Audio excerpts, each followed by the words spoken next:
So now we're going to talk about how you just take equations and turn them into functions. Well, if the equation defines a function, then you're going to be able to take the equation and turn it into a function by following these steps.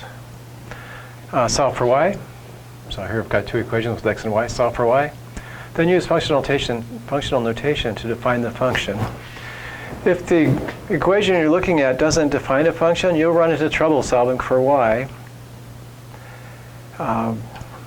Because there won't be one y for each x if it's not a function. And so when you try solving for y, you see I can't just write down y equals something with an x. It might be a plus or minus sign on the other side of the equal sign, or some other dangerous stuff happening.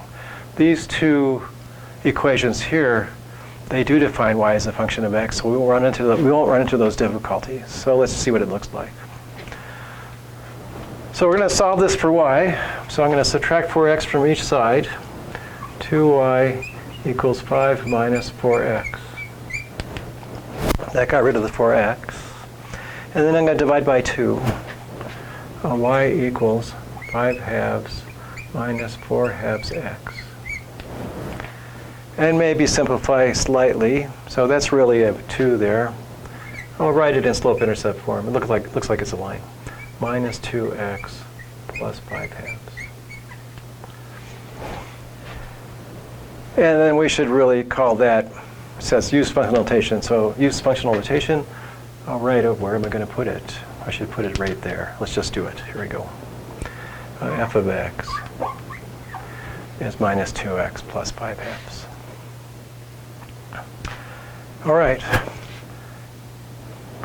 So the difficulty in turning an equation into a function is really solving for y, and then once y is there, replacing it with whatever name function you want to use for that relation. So here we've got a fraction here, and we're trying to solve it for y. This happens quite often. So the first step in that process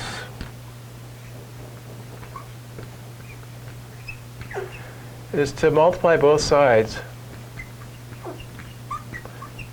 by by the denominator, like that. And you have to be careful because if you multiply both sides by the denominator, you have to make sure that number is not 0.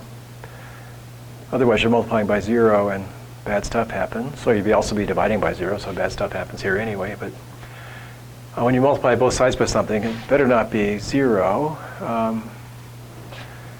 Because you lose all your information. Let's see. So up here, for this to be 7, x minus 2y can't be 0. So I can legitimately multiply both sides by x minus 2y. And that, what happens then is, we write it like this. There we go. And then we've got a common factor, numerator and denominator, which cancel. Okay, so you get x plus y. And then on that side, you get 7x minus 14y. We've got to keep track of where we're going here. We're trying to solve for y. So we'll get all the terms with y, say, on the left-hand side. So I'll just add 14y here. So I get x plus 15y is 7x. And now plus 0. And I'll subtract x from each side. So I got 15y is 6x. So you can subtract x from each side. I actually like thinking about adding a negative x to both sides. So I'm always adding something to each side. But as long as you're doing the same operation, you can't go wrong. And I have to solve that for y. So y is 6/15 x, which will make that prettier. There's a common factor of 3. So that's 2/5 x. And then we have to give it a name. Called it f over here. I could call it f again, but I think I'll just call it g. G of x is 2/5 x. So hiding in those equations are functional relations that you identify by solving for y. And we did that in these two cases. We're just about done with this section. That means we're almost done with the chapter. Be back in just a minute for the conclusion.